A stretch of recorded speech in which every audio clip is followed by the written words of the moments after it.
જન્મ્યા કૌશલ દેશ વેશ બટુનો, લય તીર્થમાહી ફર્યા.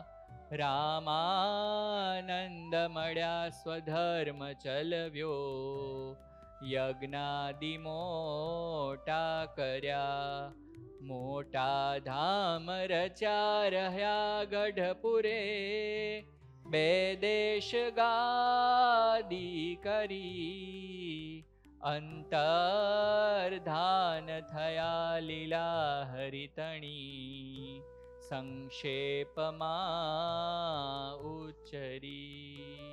આજે તારીખ થઈ 8 માર્ચ 2025, સેટરડે છે. ધર્મદેવ અને ભક્તિ માતાએ બહુ તપશ્ચર્યા કરી, બહુ અસુરોના દુઃખ સહન કર્યા, બરાબર.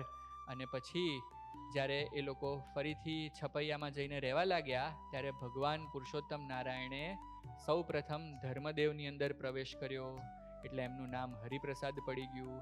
અને પછી ધર્મદેવ થકી કોનામાં પ્રવેશ કર્યો? ભક્તિ માતામાં પ્રવેશ કર્યો.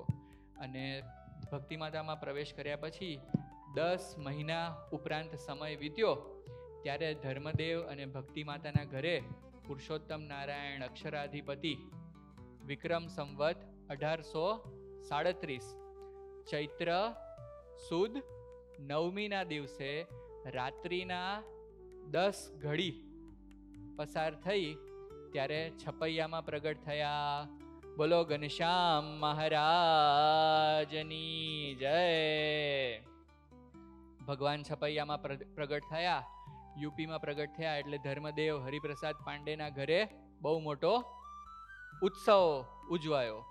અને ત્યાં આકાશમાં બધા સ્વર્ગમાંથી બધા દેવો, ઇન્દ્રાદિક દેવો બધા આવવા લાગ્યા, ભગવાન ઉપર પુષ્પ વરસાવા લાગ્યા. અપ્સરાઓ આવીને નૃત્ય કરવા લાગી, ગાંધર્વો શું કરવા લાગ્યા? ગાન કરવા લાગ્યા. અને એકદમ આનંદનો માહોલ સર્જાઈ ગયો. જે કોઈ ઋષિ મુનિઓ હતા, ધર્મદેવ ભક્તિ માતા હતા, જે આજ સુધી અસુરોથી જે પીડા પામી રહ્યા હતા, એ બધા શું થઈ ગયા? ખૂબ પ્રસન્ન થઈ ગયા. અને પ્રસન્નતામાં બધા કીર્તનનું ગાન કરવા લાગ્યા. ધર્મ ઘેરાનંદ ભયો જય બોલો ઘનશ્યામ કી. ધર્મ ઘેરાનંદ ભયો જય બોલો ઘનશ્યામ કી. ભક્તિ કે લાલ भयो जय बोलो घनश्याम की. भक्ति के लाल भयो जय बोलो घनश्याम की. हाथी घोड़ा पालकी जय बोलो घनश्याम की. हाथी घोड़ा पालकी हो छपैयाમાં લાલ भयो जय बोलो घनश्याम की.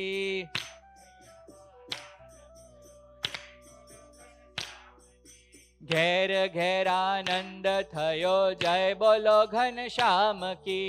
घेर घेरानंद भयो जय बोलो हो हाथी घोड़ा पालकी जय बोलो घनश्याम की.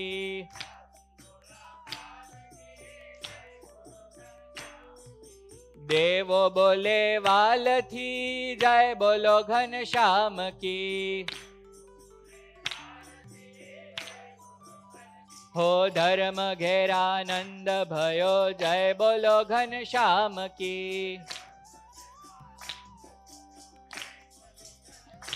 हो भक्ति के लाल भयो जय बोलो घनश्याम की.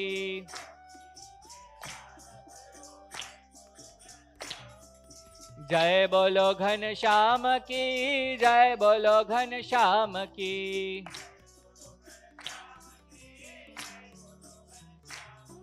बोलो घनश्याम महाराजनी जय. ભગવાન ક્યાં પ્રગટ થયા? છપૈયામાં પ્રગટ થયા. કઈ તારીખે પ્રગટ થયા? વિક્રમ સંવત 1837 ચૈત્ર સુદ 9 રાત્રિના 10 ઘડીએ. એક ઘડી એટલે કેટલી મિનિટ થાય? 24 મિનિટ થાય. એક ઘડી એટલે 24 મિનિટ. તો રાત્રિની 10 ઘડી, તો 24 into 10 મીન્સ કેટલી મિનિટ્સ થઈ? 240. 240 ડિવાઇડેડ બાય 60. 60 મિનિટ કરો એટલે એટલે કેટલા થયા? 4 કલાક થયા. તો અયોધ્યામાં એપ્રિલ મહિનામાં ચૈત્ર માસ ચાલતો હોય ને ત્યારે 6 વાગે સૂર્યાસ્ત થઈ જાય. તો 6 ને 4 10. તો ભગવાન કેટલા વાગે જન્મ્યા હતા? રાત્રિના 10 વાગે. રામ ભગવાન કેટલા વાગે જન્મ્યા હતા? ચૈત્ર સુદ 9 12 વાગે. વેરી ગુડ, સરસ, એ બધાને ખબર છે. ચાલો, ભગવાન જન્મ્યા પછી શું થવા લાગ્યું? આખું છપૈયા ગામ આનંદમાં આવી ગયું. રાઈટ? ત્યાં આવો સરસ ઉત્સવ થવા લાગ્યો. આપણે પદ બોલ્યા, ઉત્સવ થવા લાગ્યો, બધા ગામજનો ભેગા થઈ ગયા અને બધા એટલા આનંદમાં આવી ગયા કે ના પૂછો વાત. બધાને એમ થયું કે પુરુષોત્તમ નારાયણનો જે આશીર્વાદ હતો એ હવે પૂર્ણ થશે. ભગવાન પ્રગટ્યા છે, અમને અસુરોથી બચાવશે, અમારી રક્ષા કરશે. અને આ પૃથ્વી ઉપર જે અધર્મ વ્યાપી ગયો છે એની જગ્યાએ હવે ધર્મનું સ્થાપન થશે. બરાબર? દેવો આવીને પુષ્પ વર્ષા કરવા લાગ્યા, અપ્સરાઓ નાચવા લાગી, ગંધર્વો ગાન કરવા લાગ્યા, બધા મુનિઓ ઋષિઓ આનંદ પામ્યા. પણ કોને દુઃખ થયું હશે કહો? હા, જે કોઈ રાક્ષસો હતા એ લોકોને ખૂબ દુઃખ થયું. એ લોકોની બધી પ્રસન્નતા સાવ ખોવાઈ ગઈ. એ લોકો પોતે ત્રાસ અનુભવવા લાગ્યા. શું અનુભવવા લાગ્યા? એ લોકોને એમ બીક લાગવા માંડી કે હવે અમારું જે બધું ચાલતું હતું એ બધું બંધ થઈ જશે. અને પછી બધાએ ભેગા થઈને પ્રભુ પ્રગટ થયા એટલે ભગવાનનું જે બાળ સ્વરૂપ હતું એને બધા દેવી દેવતાઓ બધા આશીર્વાદ આપવા લાગ્યા. અને એ સમયે ત્યાં એકદમ મંદ મંદ શીતળ વાયુ વાતો તો, સુગંધીમાન હવા થઈ ગઈ હતી અને વાતાવરણ આખું દિવ્ય દિવ્ય દિવ્ય થઈ ગયું. ભગવાન પ્રગટે તો વાતાવરણ દિવ્ય થાય કે ના થાય? બહુ સરસ. તો આવું વાતાવરણ દિવ્ય થઈ ગયું. તો બ્રહ્માનંદ સ્વામીએ આવા દિવ્ય વાતાવરણનું એક પદ રચ્યું છે. તો આપણે ગાવું પડે ને? સરસ, તો આપણે એ પદ ગાશું. હે બાવા નંદ તણે દરબાર નો બતવાજે રે લોલ. હે બાવા નંદ તણે દરબાર નો લોલ. હે બાવા નંદ તણે દરબાર નો બતવાજે રે લોલ.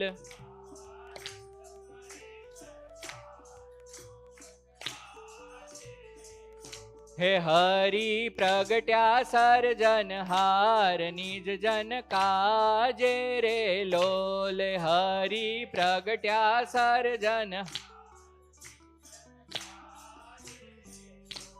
હે જન્મ થયો જગદીશ નો રે, હરખ વાધ્યો ત્રિલોક નો બતવાજે રે લોલ. હે જન્મ થયો જગદીશ ત્રિલોક નો બતવાજે રે. બ્રહ્માનંદ સ્વામી શું કહે છે કે જ્યારે ભગવાન પ્રગટ થયા, કેવા ભગવાન? સર્જનહાર. ભગવાનને કેવા કીધા? આ અનંત કોટી બ્રહ્માંડના જે સર્જનહાર છે એવા ભગવાન પ્રગટ થયા. તો શું વાગવા લાગ્યું? બધું નોબત વાગવા લાગી. બધા દેવો અપ્સરાઓ ગાન કરવા લાગ્યા. રાઈટ? આજનો દિવસ છે ને એને આપણે હરિજયંતી તરીકે ઉજવીએ છીએ. શું ઉજવીએ છીએ? હરિજયંતી. ભગવાન ચૈત્ર સુદ 9મીએ પ્રગટ થયા હતા. તેથી આપણા સંપ્રદાયમાં એવી રીત પડી ગઈ કે દર મહિનાની સુદ પક્ષની 9મી આવે ને ત્યારે આપણે હરિજયંતી ઉજવીએ. આમ તો વર્ષગાંઠ આપણે 1 વર્ષ પૂરું થાય ત્યારે મનાવીએ, પણ આપણે શું કરીએ છીએ કે ભગવાન આપણને દર મહિને યાદ આવે, ભગવાનનો જન્મ યાદ આવે એટલે બધા સંતો ભક્તો સ્વામિનારાયણ સંપ્રદાયમાં દર સુદી નોમને દિવસે ફરાળ કરે, ઉપવાસ કરે. રાઈટ? આજે પણ અહીંયા ઘણા બધા ભક્તો બેઠા છે તો ભગવાન જન્મ્યા એ નિમિત્તે ઉપવાસ, ફરાળ વગેરે કરતા હશે. આવું વ્રત કરવાથી ભગવાન ખૂબ પ્રસન્ન થાય છે. રાઈટ? પછી જો બ્રહ્માનંદ સ્વામી આગળ એવું પણ કીધું કે કુબુદ્ધિ કંસ સરીખડા તેણે અંતર પેઠો શોક. કંસ જેવા જે કુબુદ્ધિ વાળા રાક્ષસો હતા એને ભગવાન પ્રગટ થયા તો એના અંતરમાં શું પેસી ગયું? શોક પેસી ગયો. બધા મૂંઝાવા લાગ્યા, ટેન્શનમાં આવી ગયા કે ભાઈ હવે અમારું શું થશે. પછી જે દિવસે જન્મ થયો એ દિવસે જ હરિપ્રસાદ પાંડેજીએ બ્રાહ્મણોને બોલાયા અને ભગવાન શ્રી હરિ ઘનશ્યામ મહારાજનું જાત કર્મ કરાયું. શું કરાયું? જાત કર્મ કરાયું. જાત કર્મ આપણા જે 16 સંસ્કારો છે હિન્દુ સંસ્કૃતિમાં એમાંનું એક કર્મ છે. તો જાત કર્મમાં શું કરે, તો મધ અને ઘી હોય ને એની અંદર સોનાની સળી બોળે અને પછી જે નવજાત બાળક હોય એને મોઢામાં ચટાડે.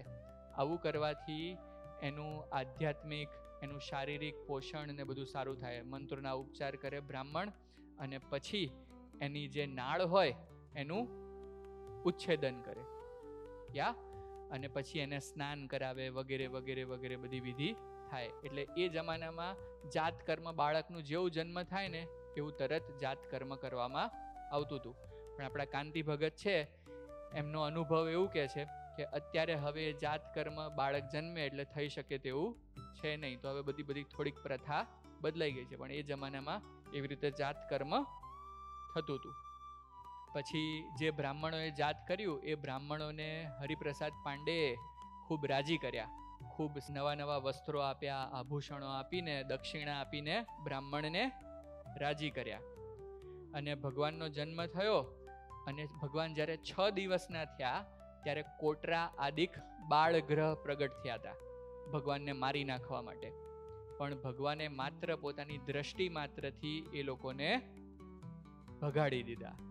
પછી એમ 3 માસ અને 11 દિવસ થયા ભગવાન જન્મ્યા અને કેટલા મહિના થયા? 3 મહિના અને 11 દિવસ. ત્યારે માર્કંડેય ઋષિ છપૈયામાં ધર્મદેવ હરિપ્રસાદ પાંડેજીના ઘરે બ્રાહ્મણનો વેશ લઈને આવ્યા. અને માર્કંડેય ઋષિ જ્યારે હરિપ્રસાદજીના ઘરે આવ્યા ત્યારે હરિપ્રસાદજી તેમના દર્શન કરીને ખૂબ આનંદ પામ્યા. એમની આગતા સ્વાગતા કરી. આપણા ઘરે મહેમાન આવે તો આપણે કેવું રાજી થઈને એમને બોલાવીએ, અને પછી આપણને એ ખબર પડે કે આ તો બહુ મોટા ઋષિ છે, તો એમનું ખૂબ સન્માન કર્યો, સત્કાર કર્યો અને એમને વધાઈને પોતાના ઘરમાં બોલાયા. પછી માર્કંડેય મુનિ બહુ મોટા જ્યોતિષી હતા. એટલે ધર્મદેવે હરિપ્રસાદ પાંડેજીએ માર્કંડેય મુનિને પ્રાર્થના કરી કે અમારા ત્યાં પુત્રનો જન્મ થયો છે, તો તમે કૃપા કરીને એનું નામકરણ કરો. તો માર્કંડેય મુનિ પણ ખૂબ આશ્ચર્ય પામી ગયા. એમને એવું થયું કે આજ સુધી તો મેં કેટલાય લોકોના નામકરણ કર્યા હશે, પણ આજે મને પુરુષોત્તમ નારાયણનો મનુષ્ય દેહ એમણે ધારણ કર્યો છે આ પૃથ્વી લોક ઉપર, તો એમનું નામકરણ કરવાનો મને ચાન્સ મળ્યો છે, તો મારા બહુ મોટા ભાગ્ય કહેવાય. એમ પોતાના ભાગ્ય માનીને ખૂબ પ્રસન્ન થયા અને પ્રસન્ન થઈને ધર્મદેવને કહેવા લાગ્યા કે આપના ત્યાં જે પુત્ર પ્રગટ થયા છે એ આપની સર્વ પીડાને હરી લેનારા છે. શું છે? તમારી સર્વ પીડાને હરી લેનારા છે. તેથી તેઓ ભવિષ્યમાં હરિ નામથી પ્રસિદ્ધ થશે. શું નામથી પ્રસિદ્ધ થશે? એટલે સૌથી પહેલું ભગવાન જન્મ્યા એટલે તેમના માતા પિતાએ અને ગ્રામજનોએ એમનું નામ શું પાડ્યું હતું? ઘનશ્યામ પાડ્યું હતું. પણ ઓફિશિયલી જ્યારે માર્કંડેય મુનિ એમના ઘરે આવ્યા જ્યોતિષી, અને ધર્મદેવ એમનું નામ પડાયું, તો શું નામ પાડ્યું? પહેલું નામ હરિ નામ પાડ્યું. હરિ નામ પાડવાનું કારણ શું? બધું ધર્મદેવનું, ભક્તિ માતાનું બધું દુઃખ હરી લેશે, તેથી એમનું નામ હરિ પડ્યું. તદ ઉપરાંત માર્કંડેય મુનિ એવું પણ કીધું કે માત્ર તમારું જ દુઃખ નહીં હરી લે, જે કોઈ આમના આશ્રિત થશે એ બધા આશ્રિતોનું પણ દુઃખ હરી લેશે. આપણું ભગવાન સ્વામિનારાયણ દુઃખ હરે છે કે નથી હરતા? કેમ હરે છે? કેમ કે આપણે એમના આશ્રિત થયા છીએ, રાઈટ? એટલા માટે આપણું દુઃખ ભગવાન હરી લે છે. કદાચ આપણું કોઈક દુઃખ ના હરાતું હોય ને તો એ આપણે ઊંડું ઉતરીને ચિંતન કરવાનો વિષય છે કે આપણું દુઃખ કેમ નથી હરાતું? કેમ કે આપણે ભગવાનના જોઈએ એવા આશ્રિત થયા નથી. ભગવાનના આપણે આશ્રિત ક્યારે થયા કહેવાય? ચાલો મને કોણ કહેશે? ક્યારે આપણે એવું માનવું જોઈએ કે હું ભગવાન સ્વામિનારાયણનો આશ્રિત થયો છું? હા, ભગવાને જે કોઈ આજ્ઞાઓ કરી છે એ ભગવાનની આજ્ઞાનું આપણે પાલન કરતા હોઈએ તો આપણે ભગવાનના આશ્રિત થયા કહેવાય, રાઈટ? નહીતર આપણે કેવા કહેવાય? ગુણ બુદ્ધિવાળા કહેવાય. કેવા? ગુણ બુદ્ધિવાળા. કે ભગવાનમાં આપણને ગુણ ભાવ છે પણ હજુ આપણે જોઈએ તેવા આશ્રિત થયા નથી. આપણે ભગવાનના આશ્રિત થયા હોઈએ તો આપણને એમ થાય કે ભાઈ ભગવાનની કઈ આજ્ઞા માનવાની? તો શિક્ષાપત્રીમાં ભગવાને 212 શ્લોક લખ્યા છે, એમાં અનેક આજ્ઞાઓ કરી છે આપણને. પણ મુખ્યત્વે ગ્રહસ્થ હરિભક્તો હોય એણે 5 વસ્તુ દારૂ, માટી, ચોરી, અવેરી, વટલવું નહીં અને વટલાવું નહીં. દારૂ નહીં પીવો, ચોરી નહીં કરવી, પછી માંસ નહીં ખાવું, વ્યભિચાર નહીં કરવો, અને વટલવું નહીં અને વટલાવું નહીં. વટલવું નહીં, વટલાવનો મતલબ શું, કોણ કહેશે? ચાલો. ધર્મ પરિવર્તિત નહીં કરવું. બહુ સરસ. તો પહેલું નામ માર્કંડેય મુનિએ ભગવાન સ્વામિનારાયણ ઘનશ્યામ મહારાજનું શું પાડ્યું? હરિ. પછી માર્કંડેય મુનિ એવું કહેવા લાગ્યા કે આપના જે પુત્ર છે એમનો વર્ણ કેવો છે? કૃષ્ણ છે. કેવો વર્ણ છે? કૃષ્ણ છે.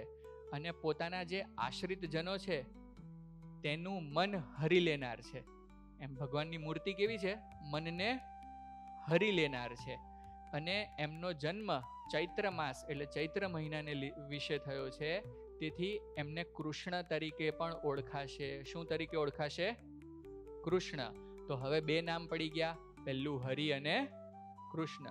પછી માર્કંડેય મુનિ કહેવા લાગ્યા કે આ બે નામ અલગ અલગ તો છે જ, પણ આમને લોકો હરિકૃષ્ણ નામથી પણ ઓળખશે. એટલા માટે ભગવાને વડતાલમાં જે મંદિર કર્યું એ મંદિરમાં પોતાનું સ્વરૂપ પધરાયું, એનું નામ શું પાડ્યું? હરિકૃષ્ણ. જે આપણે સૌ પૂજા કરીએ છીએ, હરિકૃષ્ણ મહારાજની મૂર્તિનું આપણે ધ્યાન કરીએ છીએ, એ હરિકૃષ્ણ મહારાજ. નામ કોણે પાડ્યું હતું? માર્કંડેય મુનિએ. પછી માર્કંડેય મુનિ ધર્મદેવને કહેવા લાગ્યા કે આપના જે પુત્ર ઘનશ્યામ છે તે ત્યાગ, જ્ઞાન, તપ, ધર્મ અને યોગ આ પાંચેય બાબતમાં શંકર ભગવાન જેવા થશે. કેવા? શંકર ભગવાન જેવા. એટલે ભવિષ્યમાં એ નીલકંઠ નામથી પણ પ્રસિદ્ધ થશે. શું નામથી? નીલકંઠ નામથી પ્રસિદ્ધ થશે.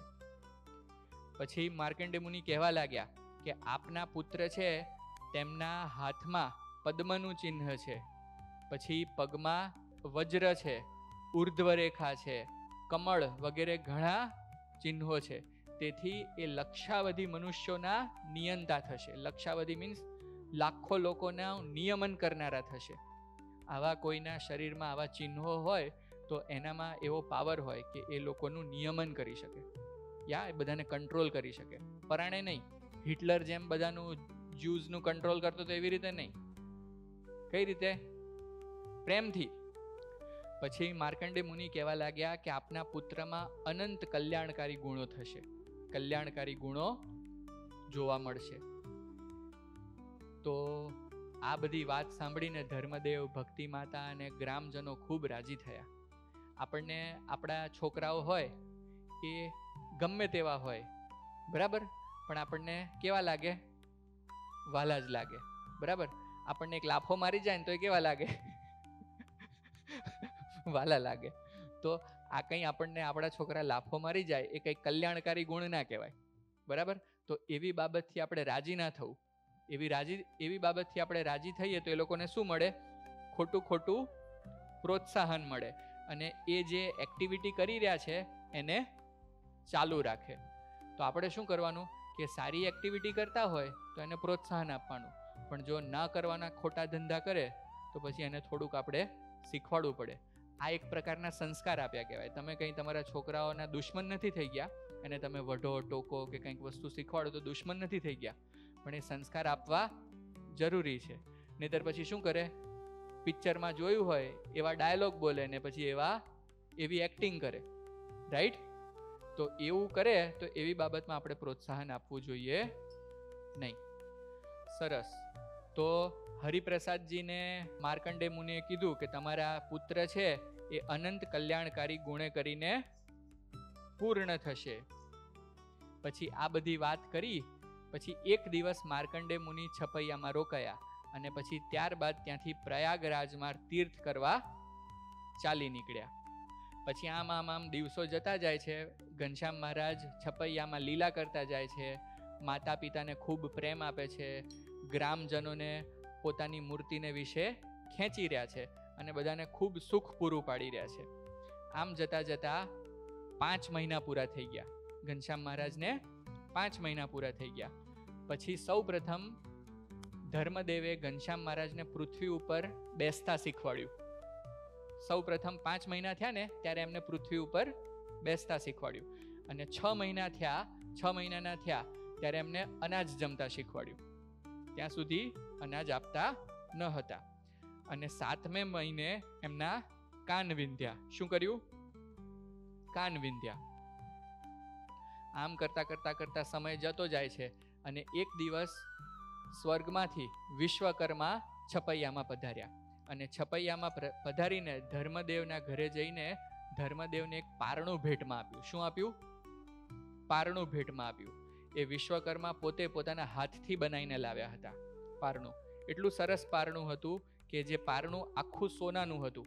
એની અંદર દેવતાઓ, મનુષ્ય, પછી સર્પ, નાગ, એ બધાના ચિત્ર કોતર્યા હતા. અહીંયા જે કઈ બધી કોતરણી કરેલી છે એવી રીતે પારણું જે વિશ્વકર્માજીએ બનાવ્યું હતું એમાં એવી બધી બહુ સરસ કોતરણી કરેલી હતી. પછી એમાં અનેક જાત જાતના પુષ્પોવાળા વૃક્ષો કોતર્યા હતા. પછી વેલ બધી કોતરી હતી, મેરુ પર્વત ચિત્ર્યો હતો, અનેક સાગરો દોર્યા હતા, પછી સરિતાઓ એટલે બધી નદીઓ એની અંદર દર્શાવી હતી. એટલું સરસ પારણું લઈને આવ્યા. પછી એની અંદર એની ઉપર બધા બર્ડ્સ હતા. યુગ શું હતું? બર્ડ્સ લાઈક પેરટ, પછી સ્વાન અને પીકોક ને એવું બધું પણ પારણાની અંદર હતું. તો જ્યારે ગામના લોકો ઘનશ્યામ મહારાજને રમાડવા ધર્મદેવના ઘરે આવે અને આ પારણું જોવે તો એ બધાને આશ્ચર્ય થાય કે આવું પારણું તો અમે આ પૃથ્વી ઉપર ક્યાંય જોયું નથી. અને બધાને એમ થવા લાગ્યું કે આ પારણું સ્વયં દેવલોકમાંથી વિશ્વકર્મા પોતે બનાવીને લાયા હોય એવું લાગે છે. આવું સોનાનું પારણું આટલું સરસ ડિઝાઇન વાળું એ ક્યાંય જોવા મળે નહીં. માનો કે અહીંયા તમે ભગવાનનું સિંહાસન જુઓ તો તમને એવું લાગે કે અહીંયા આઈકિયામાં કે કોઈ સ્ટોરમાં મળતું હશે? હે? ના મળે. આપણને શું લાગે કે આ તો નક્કી રમેશભાઈએ જ બનાવડાયું હોય. કેમ કે આવું કામ કોને આવડે? રમેશભાઈને આવડે. તો રમેશભાઈ આપણા મંદિરના શું હતા? વિશ્વકર્મા. બરાબર? તો કોઈ પણ હરિભગત જોવે કે આવું સરસ સિંહાસન કર્યું હોય તો રમેશભાઈએ કર્યું. એવી રીતે બધા ગામજનોને થવા લાગ્યું કે આટલું સરસ પારણું કરીને લાયા છે તો વિશ્વકર્મા જ લાયા હોય. પછી એની ઉપર જાત જાતના મણી, માણેક, સૂર્ય, ચંદ્ર, બધા ગ્રહો બધું એની ઉપર દોર્યું હતું કે આખું બ્રહ્માંડ એમાં દર્શન આપતું હોય ને એટલું સરસ પારણું એમણે કર્યું હતું. તો રોજ ધર્મદેવ, ભક્તિ માતા એ બધા ઘનશ્યામ મહારાજને એ પારણામાં ઝૂલવતા. આવા પારણાનું એક પદ બ્રહ્માનંદ સ્વામીએ રચ્યું છે. તો આપણે એ તો ગાવું પડે ને. હે? ચાલો તો આપણે બ્રહ્માનંદ સ્વામીનું બહુ સરસ પદ છે, આપણે ગાઈએ.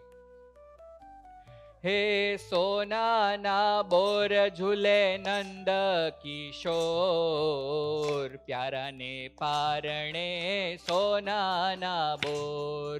સોનાના બોર ઝૂલે નંદ કિશોર, પ્યારાને પારણે સોનાના બોર.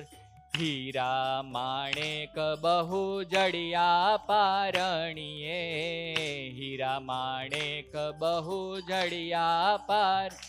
હે કાજુ શોભે છે રૂડી મોતીડાની કોર, પ્યારાને પારણે સોનાના બોર. હો સોનાના બોર ઝૂલે નંદ કિશોર, પ્યારાને પારણે સો. હો કોઈક કાનાને નેણે સારે કાજળિયું, કોઈક કાનાને નેણે સારે કાજળિયું. કોઈક બનાવે રૂડી કસ્તુરીની ખોર, પ્યારાને પારણે સોનાના બોર. સોનાના બોર ઝૂલે નંદ કિશોર, પ્યારાને પારણે સોનાના બોર. હાથે ગ્રહી છે રૂડી હિરલાની દોર, પ્યારાને પારણે સોનાના બોર.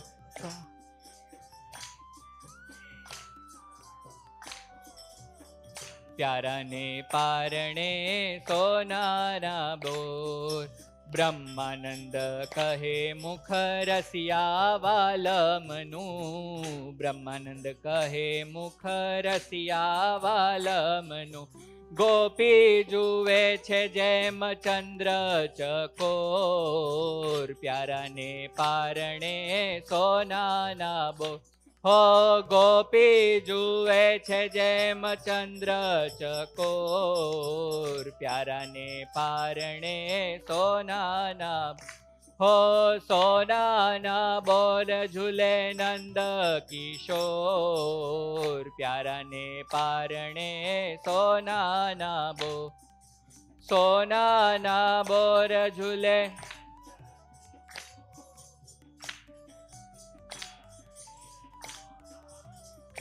હો ધર્મ કુમાર મારા હૈડાના હાર, ઝૂલે પારણીએ ધર્મ કુમાર. ધર્મ કુમાર મારા હૈડાના હાર, ઝૂલે પારણીએ ધર્મ કુમાર. કંકુડા વરણું કાન કુંવરનું, કંકુડા વરણું કાન કુ.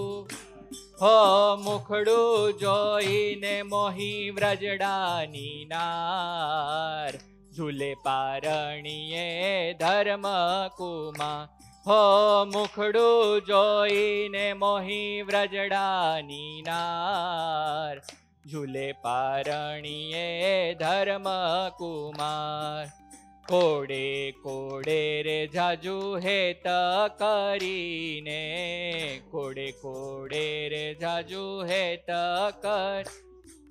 લૂણ ઉતારે માતા વારંવાર, ઝૂલે પારણીએ ધર્મ કુમાર. હો લૂણ ઉતારે માતા વાર, ઝૂલે પારણીએ ધર્મ કુમાર. હિલો ગાવે ને ગોપી હરિને ઝુલાવે, હિલો ગાવે ને ગોપી હરિને ઝુલા. હો ભીડ મચી છે નંદજીને દ્વાર, ઝૂલે પારણીએ ધર્મ કુમાર.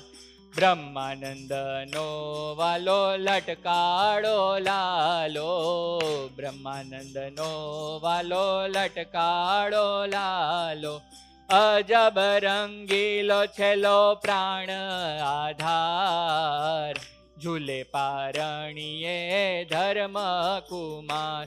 હો અજબ રંગીલો છેલો પ્રાણ આધાર, ઝૂલે પારણીએ ધર્મ કુમાર.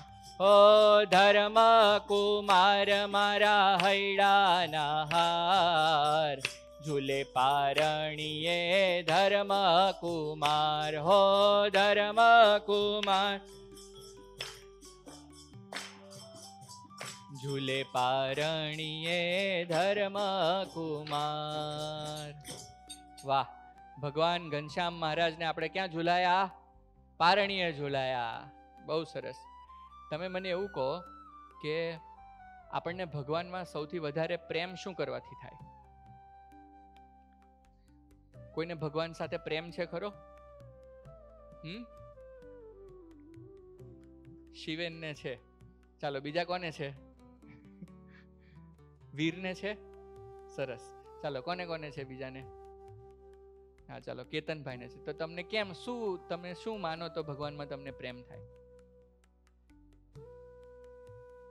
ચાલો, બીજા કોણ કહેશે? કરતા હરતા માનીએ તો ભગવાનમાં પ્રેમ થાય. સાચી વાત. ચાલો, બીજા કોણ કહેશે? પ્રેમ છે ને, પ્રેમનો એક ફોર્મ્યુલા છે. તમે કોઈ પણ વસ્તુને પોતાની માની લો ને, એમાં તમને પ્રેમ થઈ જાય. શું થઈ જાય? પ્રેમ થઈ જાય. બહાર પાર્કિંગમાં 50 કાર પડી હશે. કેટલી? આપણી કાર હોય ને એનાથી પણ મોંઘી કાર પણ હશે, રાઈટ? પણ આપણને કઈ કારમાં પ્રેમ હોય? જેને પોતાની માની હોય ને એમાં. બરાબર? આપણા છોકરાઓ હોય એમાં આપણને જેટલો પ્રેમ હોય, એવા કોક હરિભગતના છોકરા ગુણિયલ હોય ને આપણા છોકરા કરતા, એમાં એટલો પ્રેમ ના થાય. કેમ? આપણા માન્યા નથી ને એટલે. આપણે જે વસ્તુને પોતાની માની લઈએ ને એમાં પ્રેમ થઈ જાય. તો ભગવાનમાં પ્રેમ કરવો હોય તો શું કરવાનું? ભગવાનને પોતાના માની લેવાના. શું માની લેવાના? પોતાના માની લેવાના. જે વસ્તુમાં આપણે પ્રેમ કરવો હોય એને શું માની લેવાની? પોતાની માની લે. ઓટોમેટિક પ્રેમ થઈ જાય, એમાં કશું જ ના કરવું પડે, કોઈ મહેનત ના કરવી પડે. બરાબર? આ ફોર્મ્યુલા છે પ્રેમ કરવાનો. જે વસ્તુમાં પ્રેમ કરવો હોય એને પોતાની માની લેવાની.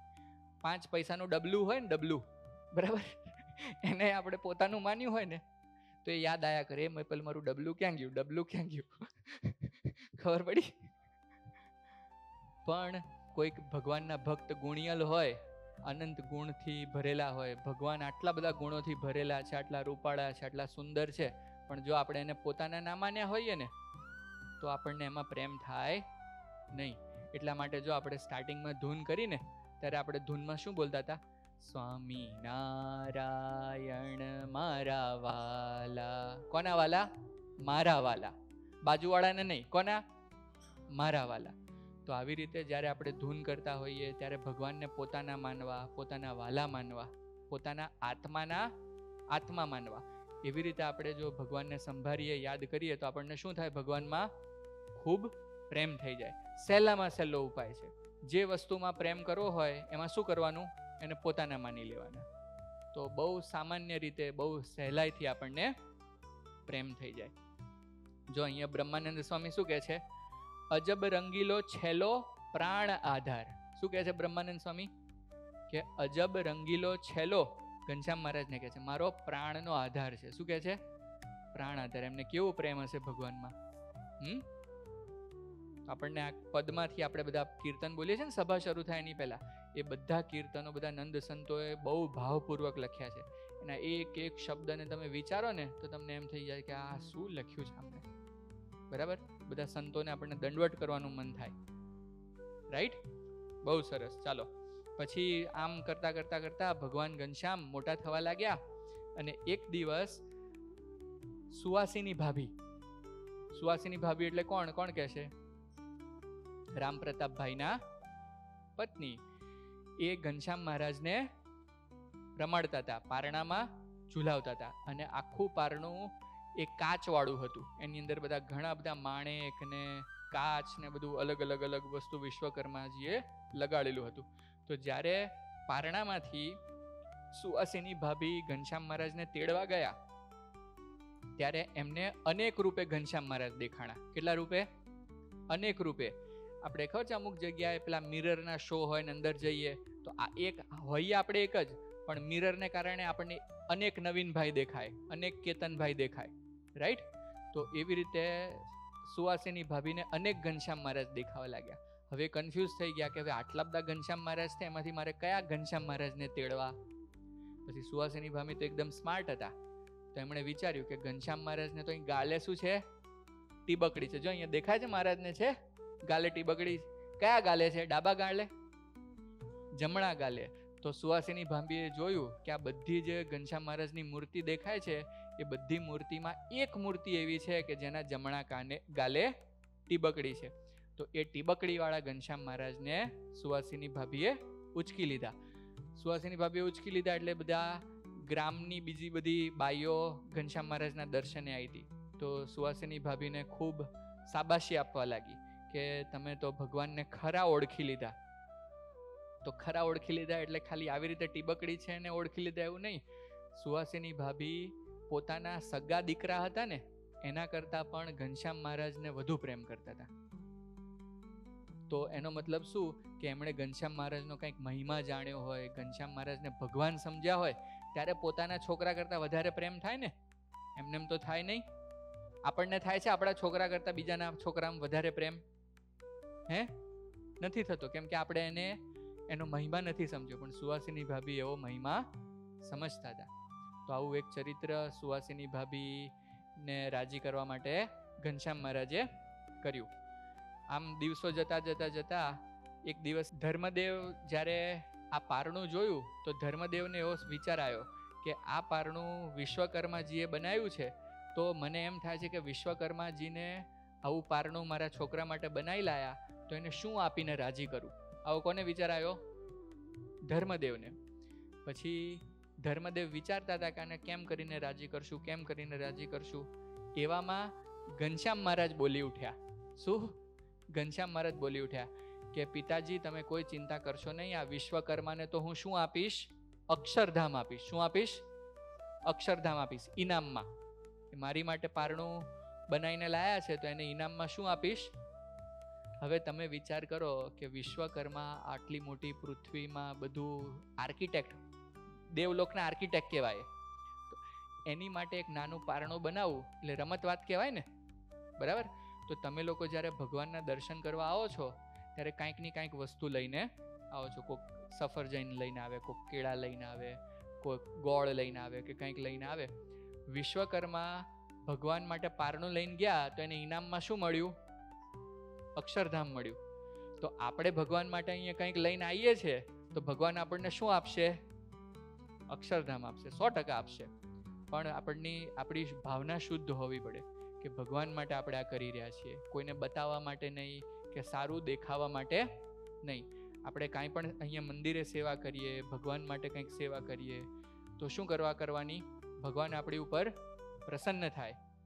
આપણે એવી ઈચ્છા નહીં રાખવાની કે ભગવાન હું તમારી આગળ આ ડઝન કેળા મૂકું છું તો મને સારી નોકરી આપી દેજો, મને દર મહિને 2 વાર તાવ આવી જાય છે તો હું માંદો ના પડું એવું કરી દેજો. એવું કરીએ તો ભગવાન રાજી ના થાય. ભગવાનને એમ લાગે કે આ શું 12 કેળા આપીને મારી પાસે અક્ષરધામ લઈ લેવા માંગે છે. ખબર પડી? આ કેવું કર્યું કે એક પ્રકારનો વેપાર કર્યો કહેવાય. આપણે અહીંયાથી દુકાનમાં જઈએ અને દુકાનમાં $10ની નોટ મૂકીને પછી એનું જે આવતું હોય લઈએ, એવો આપણે ભગવાન સાથે કંઈ વેપાર કરવાનો હોય નહીં. કાંઈ પણ ક્રિયા કરીએ ને ભગવાનને પ્રસન્ન કરવા માટે કરવાની. ભગવાન પ્રસન્ન થઈ જાય તો શું આપી દે? અક્ષરધામ આપી દે. જેમ વિશ્વકર્માને આપી દીધું. વિશ્વકર્મા માટે આવડું પારણું બનાવવું એ કંઈ બહુ મોટી વાત નથી, પણ એણે શુદ્ધ ભાવનાથી કર્યું. શું કરવા કર્યું હતું? ભગવાનને પ્રસન્ન કરવા માટે કર્યું હતું. તો આપણે પણ જે કોઈ ક્રિયા માત્ર ભગવાન, સંતો, ભક્તોને રાજી કરવા માટે કરીએ તો ભગવાન આપણી ઉપર 100% રાજી થઈ જાય. અને હવે એ તો અક્ષરધામના અધિપતિ છે, અનંત કોટી બ્રહ્માંડના નાથ છે. શું ન આપી દે એનું કંઈ નક્કી નહીં. પોતાનું સ્વરૂપ પણ દાનમાં આપી દે. રાઈટ? તો આ ચરિત્રમાંથી આપણને શું શીખવા મળ્યું? વિશ્વકર્માની ભક્તિમાંથી આપણને શું શીખવા મળ્યું? કે આપણે પણ ભગવાન માટે કંઈક કરીએ તો માત્ર ને માત્ર ભગવાનની પ્રસન્નતા અર્થે કરવું. ભગવાન પાસેથી આ લોકની ભૌતિક વસ્તુઓ મેળવવા માટે કંઈ કરવાની જરૂર નથી. ભૌતિક વસ્તુઓ તો આપણા ભાગ્યમાં જે લખી હોય ને એ બધી મળવાની જ હોય, બરાબર? કેમ કે આપણે જ્યારે જન્મ્યા ત્યારે આપણું ભાગ્ય સાથે લઈને જ આવ્યા હોઈએ, તો વહેલી મોડી મળવાની જ હોય. પણ આવડા મોટા આપણને ભગવાન મળ્યા તો ભગવાન પાસે આ લોકની બધી વસ્તુઓની ઈચ્છા રખાય નહીં. તો ભગવાન આપણી ઉપર વાસ્તવિક પ્રસન્ન થાય. બોલો સહજાનંદ સ્વામી મહારાજની જય. શ્રીપતિમ શ્રીધરમ સર્વદેવેશ્વરમ ભક્તિધર્માત્મજમ વાસુદેવમ હરે માધવમ કેશવમ કામદમ કારણમ શ્રી સ્વામિનારાયણમ નીલકંઠમ ભજે.